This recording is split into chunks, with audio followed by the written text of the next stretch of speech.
शिमला उत्तर भारत का राज्य हिमाचल प्रदेश की राजधानी शिमला गर्मियों के मौसम में घूमने के लिए पर्यटकों के लिए सबसे लोकप्रिय हिल स्टेशन है। यह 2200 मीटर की ऊंचाई पर स्थित है। यहाँ की टॉय ट्रेन और बर्फबारी में कई सारे स्पोर्ट्स का आनंद उठाने के लिए पर्यटक साल भर यहाँ आते हैं। फ्रेंड, यदि आप भी शिमला की यात्रा की योजना बना रहे हैं तो बिल्कुल सही वीडियो पर आप आए हैं।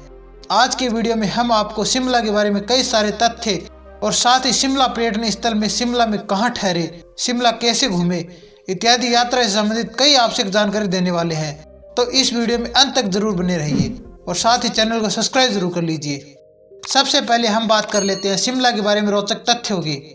शिमला का नाम एक हिंदू देवी श्यामला के प्रतिष्ठान के बाद पड़ा। ब्रिटिश राज्य के दौरान भारत के वायसराय जॉन लॉरेंस ने शिमला को अपनी ग्रीष्मकालीन राजधानी बनाया था। शिमला में जर्नल पोस्ट ऑफिस करके उत्तरी भारत का सबसे पुराना डाकघर है, जिसे 1882 में स्थापित किया गया था।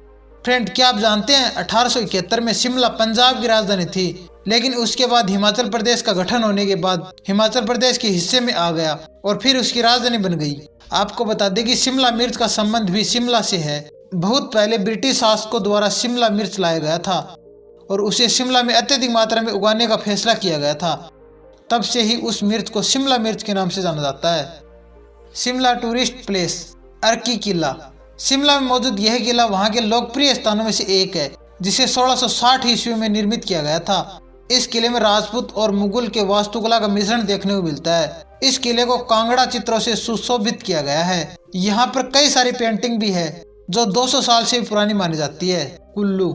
शिमला में 1230 मीटर की ऊंचाई पर स्थित कुल्लू अपने सुरम्य परिदृश्य से पर्यटकों को मंत्र मुक्त कर देता है। चारों तरफ सफेद बादलों से ढके पहाड़ और आसपास के देवदार के पेड़ इस स्थान को और भी ज्यादा सुशोभित कर देते हैं। यहाँ पर रघुनाथ मंदिर और जगन्नाथी देवी का मंदिर भी है, जिसका दर्शन आप कर सकते हैं। शिमला आने वाले पर्यटक खास करके कुल्लू और मनाली दोनों जगह के सुंदर दृश्यों को आनंद लेने के लिए आते हैं। यह जगह स्वर्ग से कम नहीं है। नालदेहरा। फ्रेंड, शिमला में स्थित नालदेहरा खूबसूरत हिल स्टेशन है जो समुद्र तल से 2044 मीटर की ऊंचाई पर स्थित है। यहाँ का शांत वातावरण पर्यटकों को अपनी ओर आकर्षित करता है। यहाँ देवदार के घने पेड़ की हरियाली और सफेद बादल से ढके पहाड़ पर्यटकों को काफी सुकून महसूस करवाती है। यहाँ इतनी शांति होती है कि पर्यटक हवाओं की गति की भी आवाज सुन सकते हैं। यहाँ पर्यटक घोड़े की सवारी भी कर सकते हैं। शिमला राज्य संग्रहालय।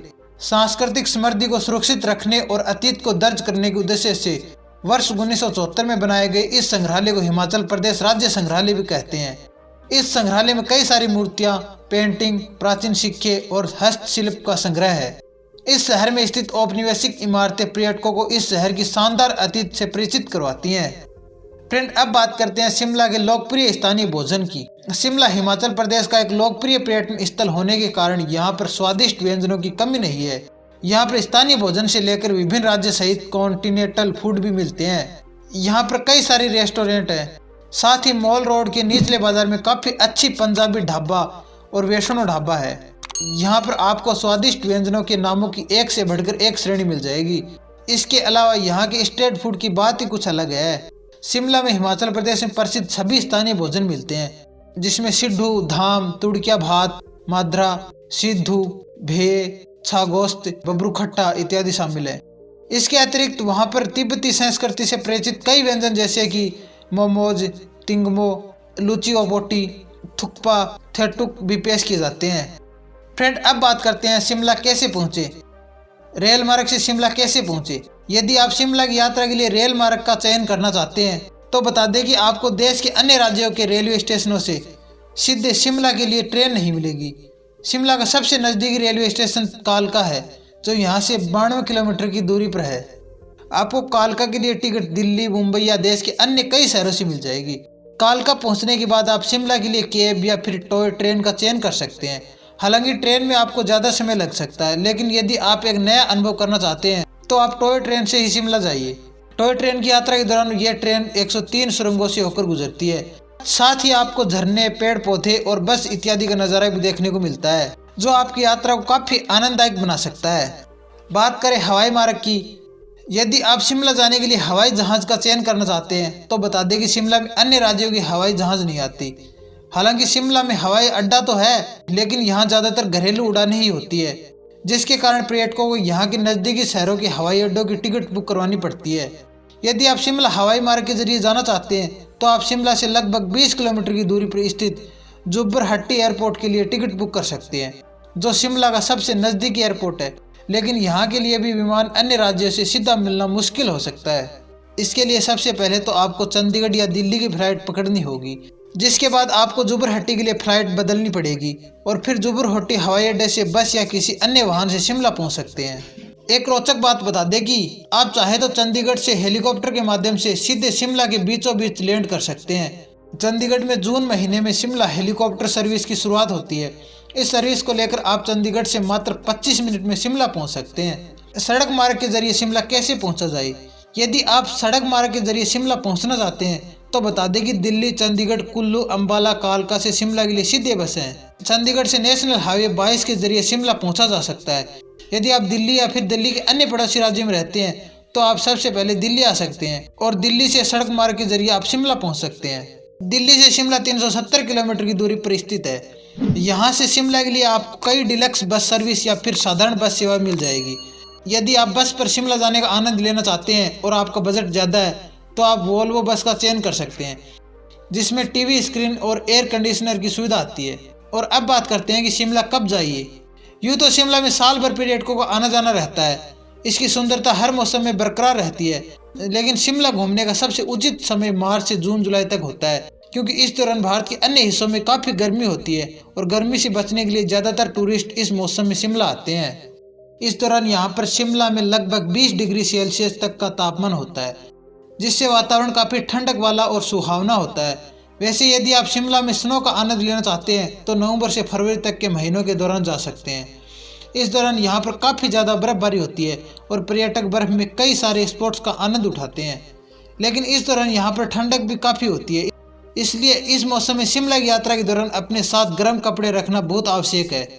साथ ही ऐसे जूते भी साथ ले जाना जरूरी है जिसे पहनकर बर्फ पर आसानी से चला जा सके। वैसे बता दें कि इस मौसम के दौरान यहाँ पर टूरिस्ट का बहुत ज़्यादा आना जाना होता है, जिसके कारण इस दौरान यहाँ पर सभी चीज़ें महंगी हो जाती है। यदि आप कम बजट के साथ शिमला घूमने जाना चाहते हैं तो आप जुलाई से नवंबर के महीने के बीच में जा सकते हैं।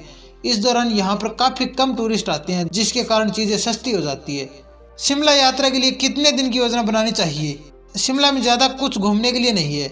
आप मात्र 2 दिन की छुट्टी में पूरी शिमला आराम से घूम सकते हैं।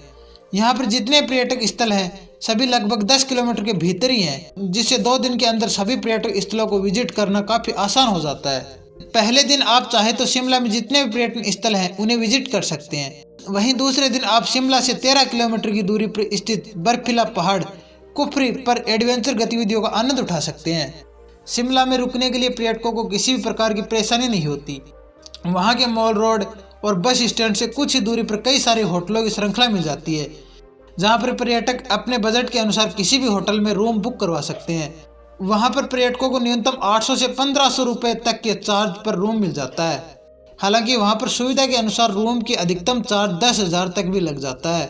यदि आप इससे भी कम बजट में शिमला में ठहरने का जगह चाहते हैं तो धर्मशाला का चयन कर सकते हैं। वहाँ पर कई सारे धर्मशाला मौजूद है, जहाँ पर प्रतिदिन 400 से 500 के खर्चे में आपको अच्छी खाने पीने की सुविधा भी मुहैया कराई जाती है।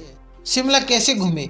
शिमला घूमने के लिए सबसे अच्छा है किराए का वाहन। जब आप शिमला पहुंचते हैं तो बस स्टैंड, रेलवे स्टेशन या किसी मॉल रोड के पास कई सारी ऐसी एजेंट मिल जाते हैं जो वाहनों को किराए पर पर्यटकों को देते हैं। वहां पर लगभग न्यूनतम 1500 रुपए की प्रतिदिन चार्ज पर आपको 4 व्हीलर वाहन किराए पर मिल सकता है। वहीं न्यूनतम 500 चार्ज पर आपको 2 व्हीलर वाहन मिल सकता है। हालांकि यदि आप स्कूटी या सिंपल बाइक लेते हैं तो आपको कम चार्ज देने पड़ते हैं। अलग अलग बाइक के अनुसार चार्ज भी अलग अलग निर्धारित होता है। अपने बजट के अनुसार किसी एक का चयन कर सकते हैं। बता दें कि आप जिस भी वाहन का चयन करते हैं आपको उसके लिए ओरिजिनल डॉक्यूमेंट भी जमा करवाने पड़ते हैं। हालांकि वाहन को लौटा देने के बाद वह सारे डॉक्यूमेंट आपको वापस कर दिए जाते हैं। यदि आप बहुत कम बजट में पूरी शिमला घूमना चाहते हैं तो टूरिस्ट बस या शेयरिंग टैक्सी का चयन कर सकते हैं। इससे आप बहुत कम बजट में शिमला घूम सकते हैं। फ्रेंड, अब बात कर लेते हैं कि आपको शिमला घूमने में पूरा खर्चा कितना आएगा। शिमला हिमाचल प्रदेश का एक छोटा सा पर्यटन स्थल है। यहाँ पर ज़्यादा कुछ घूमने के लिए नहीं है। आप 2 दिन की यात्रा में शिमला की यात्रा को पूरा कर सकते हैं। ऐसे में 2 दिन के खर्चे का आंकलन कर सकते हैं। वहाँ पर जिस भी होटल में ठहरेंगे 1 दिन का न्यूनतम चार्ज 800 से 1500 रुपये तक लग जाता है। ऐसे में 2 दिन का आप 3000 तक का खर्चा होटल में ठहरने का जोड़ सकते हैं। वहीं 2 दिन का भोजन का कुल खर्चा लगभग 1000 से 1500 तक आप अनुमान लगा सकते हैं। इसके अतिरिक्त आप शिमला घूमने के लिए यदि किसी वाहन को किराए पर लेते हैं तो लगभग 1000 तक का खर्चा आ सकता है। हालांकि यह आपको वाहन के चयन पर निर्भर करता है। यदि आप 4 व्हीलर वाहन का चयन करते हैं तो ज़्यादा किराया लगेगा। इसके अतिरिक्त आप शिमला के बर्फीले पहाड़ पर कई सारे खेल का भी आनंद उठा सकते हैं, जिसका चार्ज अलग अलग होता है। ऐसे में यह आप पर निर्भर करता है कि आप कौन से स्पोर्ट्स का चयन करना पसंद करेंगे। इस तरह देखा जाए तो शिमला में 2 दिन की यात्रा का औसतन खर्चा एक व्यक्ति पर 5000 से 6000 हो सकता है। तो फ्रेंड, ये थी शिमला के बारे में संपूर्ण जानकारी।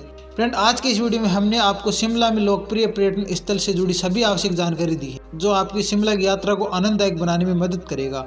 हमें उम्मीद है कि आज का ये वीडियो आपको पसंद आया होगा।